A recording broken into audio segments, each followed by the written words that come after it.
Nagsisimula ang kwento, sa loob ng kuweba ay may isang lalaking humihingal at nagpapanik. Tinatanong nito ang sarili kung paano siya napunta sa ganitong sitwasyon. Nagsimula ang lahat, sa pagpapaliwanag kung gaano niya kinamumuhian ang kanyang ama at kung paano siya patuloy na umaasa sa kanyang pagbabago, subalit ngayon ay ang araw ng kanyang kamatayan. Namatay siya dahil sa atake sa puso. Ang kanyang ama ay isang kriminal, babaero at syempre siya rin ay sobrang sakim. Siya ay maraming bagay ngunit karamihan na dala nito ay problema para sa pangunahing karakter. Ngunit may isang bagay ang ginawa niyang mabuti para sa kanya pagkatapos mamatay. Makikita ang isang lalaking nagsasabing sa wakas ay tapos na akong maglinis, at bigla naman niyang naisip kung ang kanyang ama ay alam na nito na malapit na siyang mamatay. Ngunit nagpasya siyang hindi na ito mahalaga at hindi na niya ito dapat pakialaman, wika ng lalaki. Pagsapit ng umaga ang sinag ng araw ay tumatagos sa kanyang mga kurtina. Sa labas ay natatanaw niya ang mga manggagawang papunta sa trabaho, habang siya ay ang magagawa lamang ay ang tumayo dito at mag-relax habang umiinom ng kanyang kape. Nagsimula siyang magsaya at sinasabing hindi na niya kailangan ng trabaho at eskwelahan. Dahil hindi niya inaasahan na ang kanyang ama ay magkakaroon ng kayamanan na itinago niya, at ito ay nagkakahalaga ng humigit kumulang 500 milyon yen. Isip niya na sa bandang huli ay naging mabuting ama pa rin ito, dahil ngayon magagawa na niya ang lahat at mabibili na niya ang lahat katulad ng bahay, kotse at babae, ngunit ang lahat ng ito ay hindi siya interesado. Tumunog ang doorbell. At bago pa makapagsalita ang delivery man ay nakuha na ng lalaki ang pakete at masayang tumalon sa kanyang kama. Habang nakahiga ay iniisip niya na ngayon ay madami na siyang pera, nabili na niya ang pinapangarap niyang kama at ito ay nagkakahalaga ng 30 milyon yen. 3 panata ang ginawa niya sa kanyang sarili, yun ay ang hindi na siya magtatrabaho, hindi siya makikipagkaibigan at kahit kailan ay hindi siya mag-aasawa. Sinabi niya na ang trabaho ang pinakamasama at hindi naman niya kailangan nito. At ang kaibigan naman ay nangangahulugan lamang na lampasan ang isa't isa at wala na siyang maisip na nakakainis pa dito. At ang kasal na nangangako na gugulin ang natitirang oras mo sa isang taong mahal mo, ngunit nakita niya sa kanyang ama na 12 beses ito ikinasal at ayaw niyang matulad sa pagkakamali nito. Mas gugustuhin na lamang niya na maglaro habang nagpapalamig sa kanyang kama, at ito ang ibig sabihin ng paraiso. Sinabi niya na oras na para laruin ang mga larong nakatambak at tatapusin niya ang lahat ng ito. Makalipas ang 2 buwan, ay pinakita na natapos na niya ang isang laro na tinatawag na dungeon. Napansin niya na nanlilimahid na sa dumi ang kanyang silid, nangangahulugan na mahabang oras ang ginugol niya dito. Binaliwala niya lamang ito at nag-isip kung anong laro ang susunod niyang lalaruin, at ilang sandali pa ay nakatanggap siya ng isang mensahe. Nagtataka siya dahil hindi naman siya tumatanggap ng mga friend request. Ang mensahe pa lang ito ay mula sa gumawa ng laro na dungeon. Ito ay nagpapasalamat sa kanya para sa pagtapos nito sa laro. Sinabi niya na akala niya na mga ordinaryong tao lamang ang gumawa ng larong iyon, subalit naglaan pa sila ng oras para puriin ang manlalaro, upang maengganyo ang mga ito bumili ng mga bagay-bagay. Pagkatapos nagpadala ulit ito ng mensahe patungkol sa isang survey, lumabas sa screen kung ang nais ba nito ay ang cute na babae o ang mature na babae. Pumili na lang siya dito ng kahit ano at sinabing ano bang klaseng tanong yun. Agad namang nasundan ang tanong, napabuntong hininga na lang ang lalaki, pero sige pa rin siya sa pagpindot, at ilang sandali pa ay binobomba na siya ng mga tanong. Napasigaw na siya sa inis at sinabing ang weirdo ng mga tanong na to. Nang matapos ay may lumabas muling mensahe, nakalagay dito kung alam ba nito kung paano nagtapos ang mundo. Ang tinutukoy na mundo ay mundo sa larong dungeon, pinindot naman ng lalaki ang yes dahil siya ang tumapos ng laro, lumabas naman sa screen kung kaya ba niya baguhin iyon. Napaisip na ang lalaki dahil ang creepy na ng mga tanungan nito. Naisip niya na baka hindi totoo ang mga mensahe, at sa bandang huli ay hihingian lamang siya ng pera nito. Dagdag pa niya ay mabuti na lamang ay hindi siya nagpauto sa mga ito. Napatigil lamang siya nang mapansing may ipis malapit sa kanya. Napatayo ang lalaki sa sobrang takot at hindi niya sadyang napindot ang controller. Dahil dito ay napandat ang yes sa katanungan, at biglang nagliwanag ang buong screen. Sa lakas nito ay napatakip na siya ng mata at ilang sandali pa ay namatay na ang screen at kasabay nito nawala rin ang lalaki. Ilang sandali ay napunta siya sa isang kuweba at nagtataka siya kung ano ang nangyari habang nakatingin sa kanyang mga kamay. Mabilis niyang napagtanto na hindi kanya ang mga ito pagkatapos ay nakaramdam siya ng matinding sakit dahilan upang bumagsak siya sa sahig. Nagsalita naman ang lalaking may bandana sa ulo. Tinanong nito ang lalaki kung nasaan ang kayamanan, dugtong pa nito kung hindi nito sasabihin ay mas malala pa ang sasapitin nito sabay tinawag niya itong Demon Lord na labis namang ikinagulat ng lalaki at naisip niya na dito na ba magsisimula ang masalimuot niyang buhay. Nagtataka siya kung ano bang kayamanan ang tinutukoy ng lalaki. At anong Demon Lord ang ibig sabihin nito? Ako ba ang tinutukoy niya? Tanong nito sa sarili. Naguguluhan na siya sa mga nangyayari, kahit ang lugar na iyon ay hindi niya alam. Sa pagkakatanda niya ay naglalaro lamang siya sa kanyang kwarto, matapos ang pagliwanag ng screen ay wala na siyang maalala. Sinabi niya na hindi na mahalaga iyon. Ang kailangan niyang isipin ay kung paano siya makakaalis sa ganoong sitwasyon. Subalit sa kalagayan niya ay hindi siya makakatakas, dahil ang buo nitong katawan ay may pinsala at ang kanyang paa ay halos hindi na niya maigalaw. Sa sobrang sakit nito ay hindi na siya makapag-isip pa ng maayos, sinubukan niyang makipag-usap sa mga ito. Ngunit hinawakan lamang siya ng lalaki sa sungay, sabay winika kung nawawala na ba ito sa sarili matapos nitong mabugbog. At tinawag siya nitong Demon Lord Dantalia at bigla niya naalala na may isang laro na RPG kung saan, ang mga hero ay naglalakbay upang talunin ang mga Demon Lord at tinatawag yung Dungeon Attack. Ang layunin ng larong iyon ay iligtas ang mundo, sa pamamagitan ng pagtalo sa kanila. Ito ay napakakomplikado laruin dahil paulit-ulit ka lamang kapag ika'y namamatay.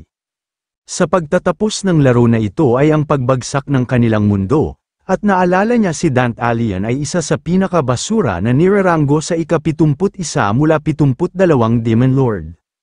Napagtanto niya ngayon na ang mundong kinaroroonan niya ay ang laro, at ang masaklap pa dito ay siya ang pinakamahinang Demon Lord.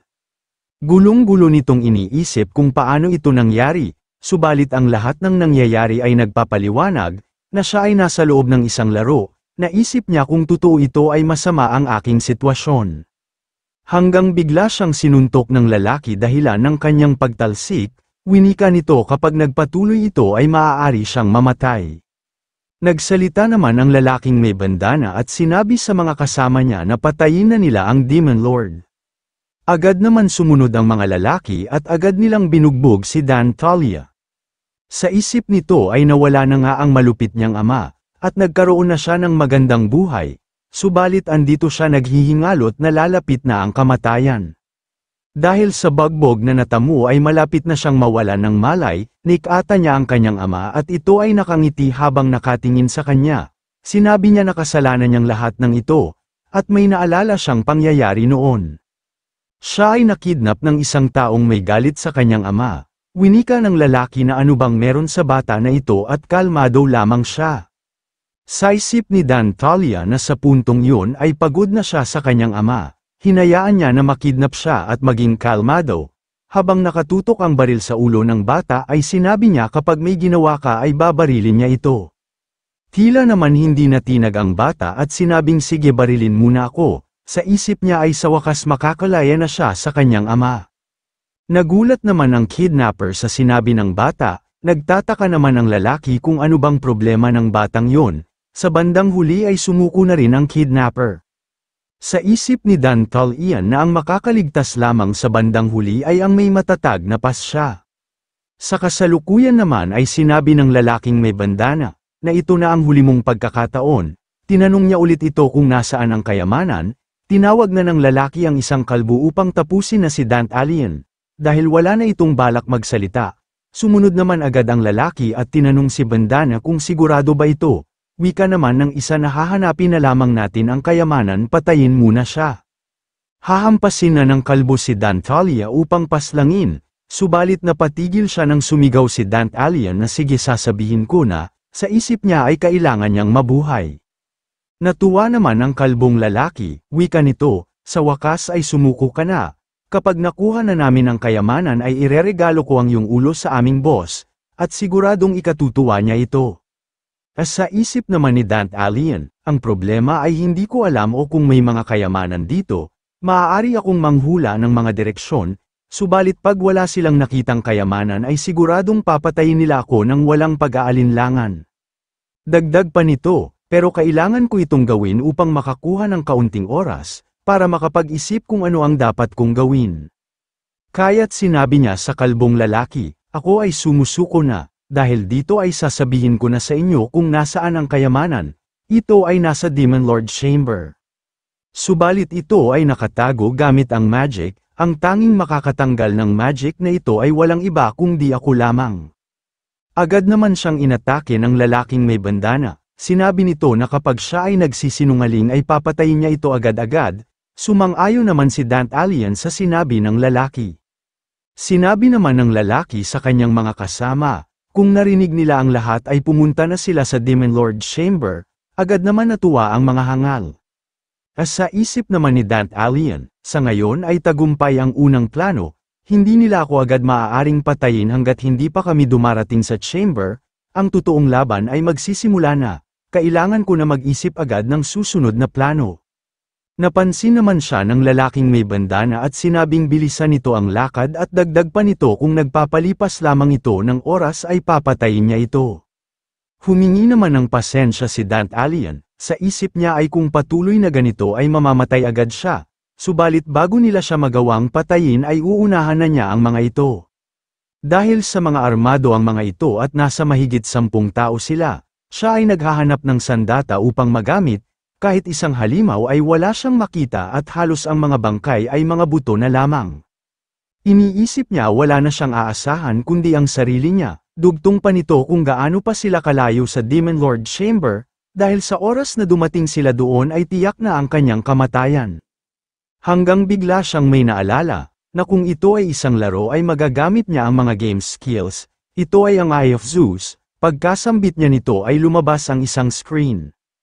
Ang Eye of Zeus ay isang skill ng dungeon attack na itinugma sa kakayahan ng pangalan nito. Ito ay may kakayahan makita ang lokasyon ng gumagamit, pati na rin ang lokasyon ng mga kalaban, pati na ang mga patibong at bagay na nasa loob ng dungeon.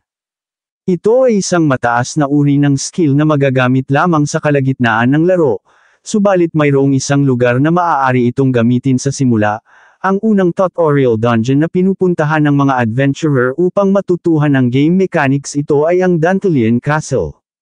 Dagdag pa nito na hindi niya naisip na magiging kapaki-pakinabang ang pagiging si Dant Alien sa ganitong paraan. Lumabas naman ang isang warning sa screen. Nakalagay dito na sa kasalukuyang bilang ng troops sa Demon Lord Castle ay 0, ito ay lubhang mapanganib, kailangan itong mag-hire ng troops kaagad-agad. Nasundan naman agad ito ng panibagong screen, nakalagay naman dito ang kontrata kay Hades at ang klase ng mga troops pati na rin ang antas ng lakas, depensa pati na rin ang halaga nito. Subalit napansin niya na mayroon lamang siyang 100 libra, isip niya na 10 tao ang kanyang kalaban, ngunit 8 goblin lamang ang kaya niyang mabili, kaya't mahihirapan silang talunin ang mga ito, kung golem naman ang kanyang bibilhin ay walang kasiguraduhan ang kanilang panalo. Tinignan niya ang mapa ng dungeon at malapit na sila sa chamber, napapaisip na siya kung gagawin na ba niya ito, dahil ang tsansa lamang niyang manalo ay 60% at maaari siyang mapahamak, subalit hindi ito ang oras para magdalawang isip at wala siyang pagpipilian kundi ang gawin ito. Sinabi ni Dant Alien ang una ay kailangan niyang makuha ang tiwala ng mga ito. Nag-activate naman siya ng isang pang-skill na tinatawag na Apostle of Aphrodite. Agad na lumabas ang mga screen sa itaas ng ulo ng mga adventurer, nakalagay dito ang kanilang mga impormasyon, pati na rin ang kanilang mga iniisip. Natuwa ang ating bida sa mga nangyayari. Sinabi niya sa kanyang sarili na ito na ang simula ng kanyang paghihiganti. Kung nagustuhan niyo ang kwentong ito ay paki-like at mag-subscribe upang masundan pa natin ng panibagong kabanata.